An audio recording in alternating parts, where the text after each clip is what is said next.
Think you know the Dick Van Dyke Show? Think again. From laugh-out-loud mishaps to Rob Petrie-level chaos, we're counting down the 10 funniest moments. Did your favorite gag make the list? Or are we about to ruin your childhood memories? Buckle up. It's wacky, awkward, and totally hilarious. Let's dive in. Number 10. The Impractical Joke. Season 4, Episode 16. Buddy Sorrell proves that no good deed or prank goes unpunished. While entertaining guests at Sally's party, Buddy dazzles the room with his specialty: crank phone calls. The crowd laughs, Buddy basks, and somewhere in the universe, karma quietly clears its throat.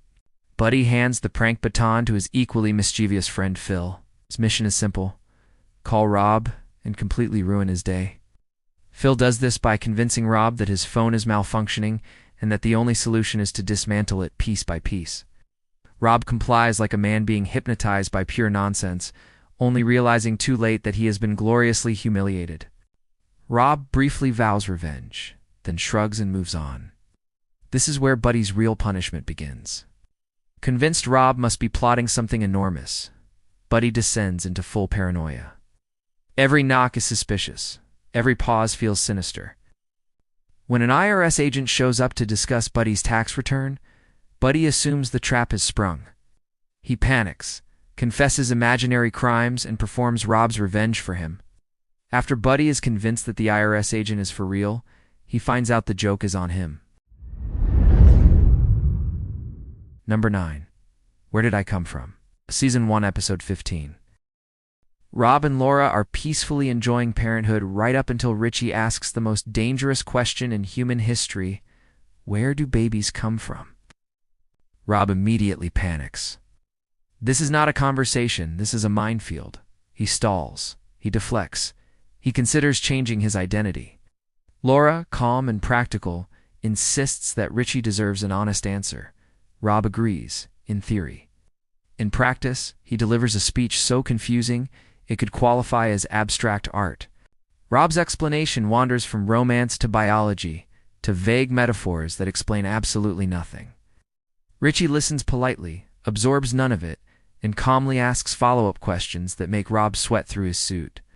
Every attempt to simplify only makes things worse, as Rob overthinks each word like it's going on permanent record. Eventually, Laura steps in with a clear, gentle explanation that actually makes sense. Richie is satisfied. Crisis over. Rob, however, is emotionally exhausted, having survived the parenting equivalent of walking through traffic blindfolded, and learning that sometimes the simplest answer is the one you should give before improvising a one-man nervous breakdown. Number 8. All About Eavesdropping. Season 3, Episode 5.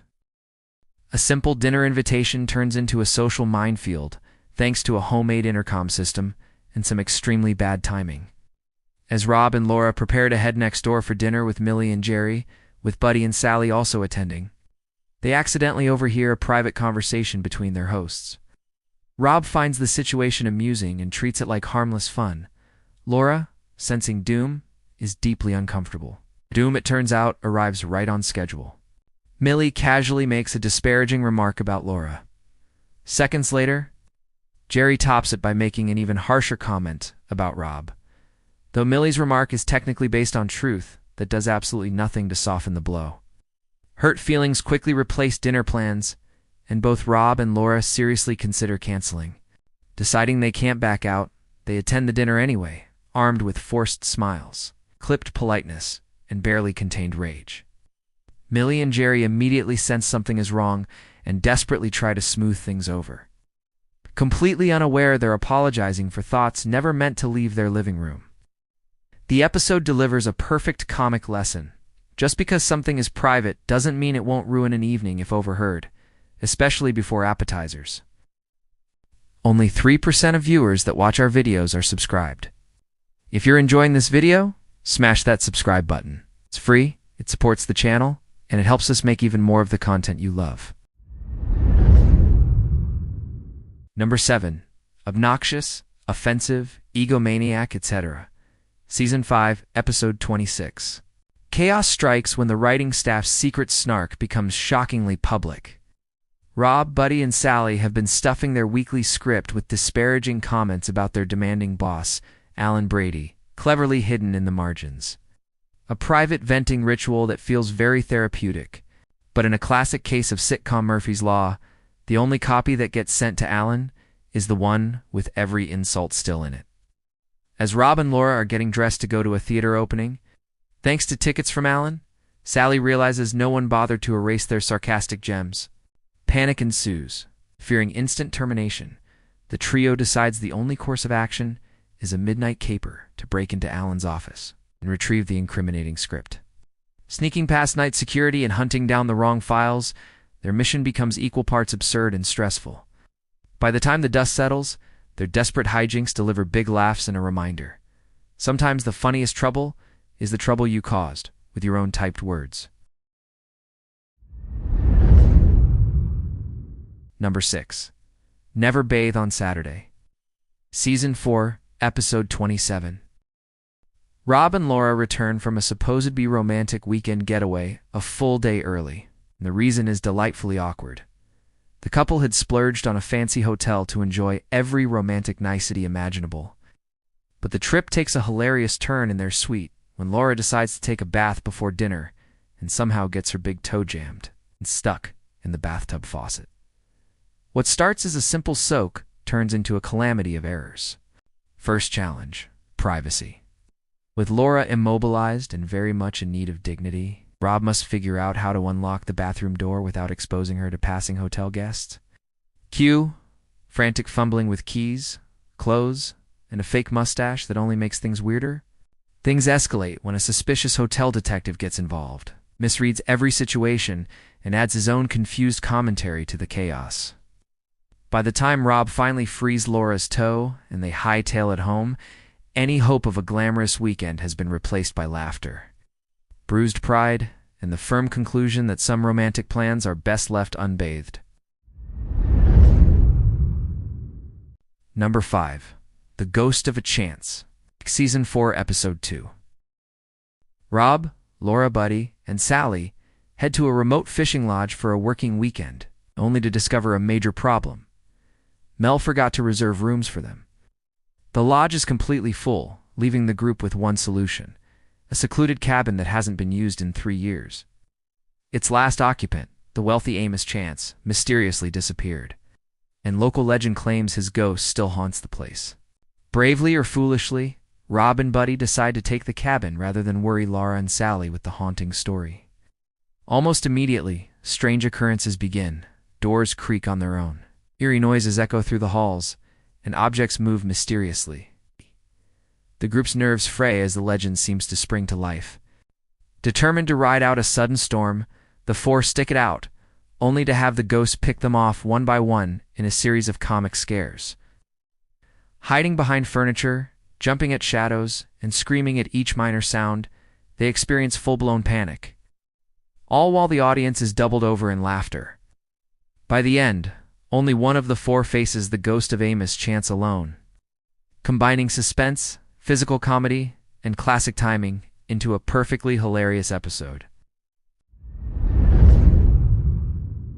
Number 4. The Curious Thing About Women. Season 1, Episode 16.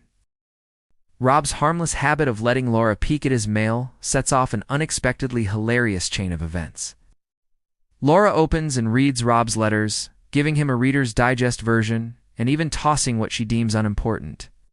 Rob isn't upset that she opened his mail, he's upset that she read it before he did. Laura can't understand the problem. After all, he always lets her see it eventually. Apologies are exchanged, but the incident soon takes on a life of its own. Over casual conversation, Rob shares the story with Buddy and Sally. Buddy immediately sees comedy gold and pitches it as a sketch idea for the show. Rob and Sally agree, and the trio turns the little domestic squabble into one of their funniest sketches yet. The twist: the female character in the sketch is named Laura, and Laura herself unknowingly becomes the inspiration. When the sketch airs, Laura is mortified. Friends and neighbors laugh hysterically, convinced she's exactly like the character. Furious, she confronts Rob, who now faces the monumental task of making it up to her, all while wondering if reality will start imitating art in even funnier ways. Number 3. Coast to Coast Big Mouth. Season 5, Episode 1. Laura and Millie attend a taping of The Johnny Patrick Show, a quiz program notorious for trapping guests into revealing embarrassing secrets. The audience expects disaster, but Laura proves remarkably composed, no matter how much the host pressures her with tricky questions about Alan Brady and his show. She keeps her cool, deftly dodging every verbal landmine. However, all composure crumbles at the very end. In an innocent slip, Laura accidentally blurts out Alan's most sensitive secret. He's bald. Panic ensues. She immediately worries that Rob, who had trusted her not to reveal anything, will be held responsible, and worse, that Alan might fire him over such a delicate revelation. Rob, naturally, is horrified, imagining every worst-case scenario. The tension mounts as he scrambles to contain the fallout, juggling his professional loyalty, personal pride, and the sheer absurdity of defending a man's hairline. Meanwhile, the audience watches with giddy delight as Rob tiptoes through a minefield of embarrassment, showing just how quickly a single accidental comment can spiral into hilarity. Number 2. It May Look Like a Walnut. Season 2, Episode 20. Rob and Laura settle in for a late-night sci-fi show that terrifies Laura. After the movie, Rob teases her mercilessly about aliens, walnuts, and evil plots, enjoying every shriek and eye roll. That night, Rob drifts into a bizarre dream. He's invaded by aliens from planet Twilo, led by a strange extraterrestrial who looks suspiciously like producer Danny Thomas. These aliens have a peculiar obsession, stealing human thumbs and imagination using walnuts. The dream escalates in true surreal style, with Rob navigating absurd threats, physical comedy, and outlandish scenarios, all while trying to survive the walnut-wielding invaders. Eventually, he awakens, relieved to realize it was only a nightmare. But the line between dream and reality is hilariously blurred. Back at the Alan Brady Show office, everyone behaves as if the alien invasion actually happened, leaving Rob paranoid and questioning everything around him. The episode perfectly spoofs sci-fi tropes while blending suspense, slapstick, and clever humor, making it one of the series' most iconic and delightfully absurd entries. Number 1. That's My Boy. Season 3, Episode 1. Rob recounts the chaotic day Richie was born. Story prompted by Mel's joking comment that perhaps his sister-in-law got the wrong baby at the hospital. Excited to be a new father, Rob's head is already spinning, and the confusion at the busy hospital only makes it worse. Rooms are mixed up. Laura's room 208 is repeatedly confused with Mrs. Peters' 203, who also gave birth to a baby boy that day. As friends and hospital staff comment that the Petrie baby doesn't resemble either Rob or Laura, Rob begins to panic. Convinced the babies may have been switched, he tries to investigate without alarming Laura, calling the Peters in hopes of confirming the mix-up. Each conversation, however, only fuels his worry and his imagination. Finally, Rob meets the Peters in person, tracing each detail carefully until he can be absolutely certain which baby belongs to whom. The mix-ups, misunderstandings, and Rob's escalating anxiety turn a simple new parent story into a comedy of errors, blending tender family moments with perfectly timed humor that has delighted audiences for decades. And there you have it, 10 of the funniest moments from the Dick Van Dyke Show. Which one had you laughing the hardest? If you loved this trip down classic TV lane, hit that subscribe button. It's free, and it helps us bring you even more hilarious countdowns every week.